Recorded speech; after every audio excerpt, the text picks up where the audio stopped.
Okay, let's unpack this. So uh, picture a heavy steel spring just pushed totally flat against the table. You've had your hand pressing down on it for years.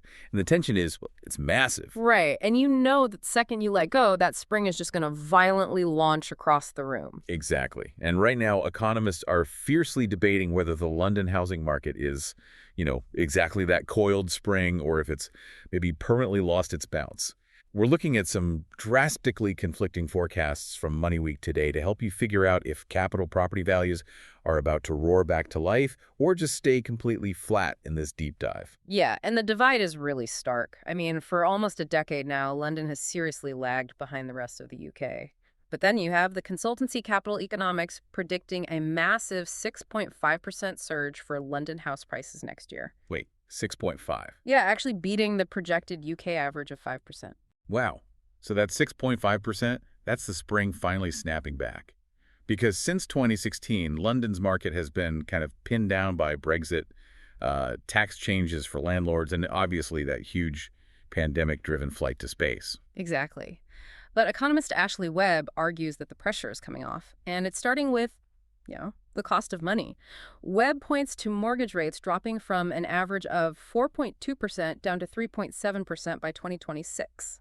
Which makes sense because, historically, London's crazy high price point makes it hypersensitive to rate changes, right? Oh, definitely. It takes the hardest hit when rates rise, but logically, it bounces back the fastest when they fall.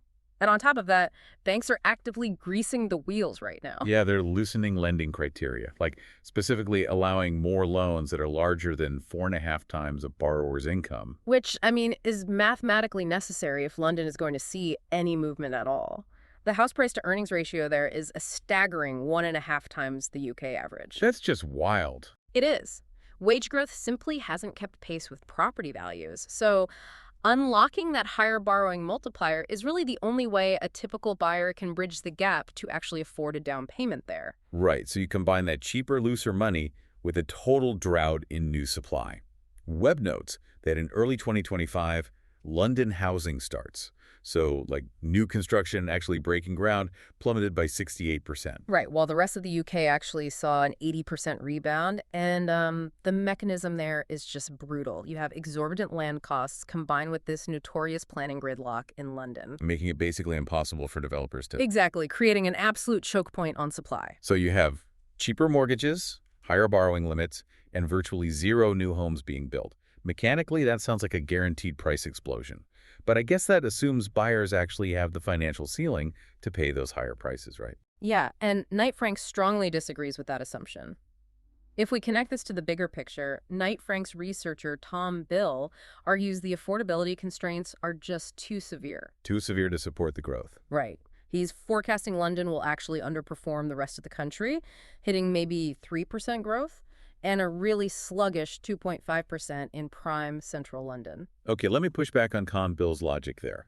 If banks are specifically relaxing their rules so people can borrow more than that 4.5 multiplier, doesn't that immediately puncture the affordability constraint argument? I mean, if the bank literally hands you more money, your ceiling goes up. Well, a larger loan doesn't solve the initial hurdle of a massively out-of-reach deposit. But more importantly, Bill points to a fundamental structural shift. The specific industries driving serious economic growth right now, so tech, biosciences, retail warehousing, they are expanding aggressively outside the capital. Ah, meaning the high-paying jobs aren't, universally tethered to a central London postcode anymore. You don't have to live in Zone 1 to maximize your career. Precisely. The gravitational pull of the capital is weakening as regional economic hubs build their own critical mass. So we have Capital Economics predicting a 6.5% surge, and Knight Frank forecasting half that. How do we reconcile two major institutions looking at the exact same city and seeing completely opposite futures? What's fascinating here is that the London average they are fighting over is largely a statistical illusion. It hides two drastically different realities on the ground. Oh, like how estate agent Jeremy Leaf points out that buyers aren't purchasing a London average, they are buying specific bricks and mortar. Exactly. Leaf's boots-on-the-ground reality shows a fiercely divided market. If you are selling a family house in the outer suburbs, needs-driven buyers are fighting over it. Demand is incredibly high. Right, but try selling a city center flat And you're hitting a wall of oversupply. Yeah, and if we look at the absolute highest tier, prime central London, that market is being actively dragged down by recent changes to the non-dom tax status. Because wealthy expats can no longer use that status to shield their overseas wealth from UK taxes. So that specific international luxury demand is just evaporating. Spot on. You can't look at a national headline to price a suburban semi-detached house, just like you can't use it to price a Mayfair penthouse. So what does this all mean? It means you're essentially forced into microanalyzing your target postcode. Broad statistics often lie by averaging out the extremes.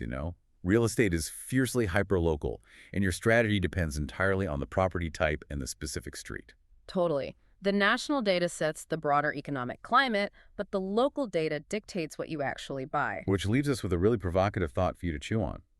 With remote work normalizing, economic hubs moving outward, and the tax perks of central London disappearing, are we witnessing a permanent historic revaluation of what it actually means to live in a global city center? Maybe that coiled spring didn't lose its tension, the pressure just got released through a completely different valve, the suburbs?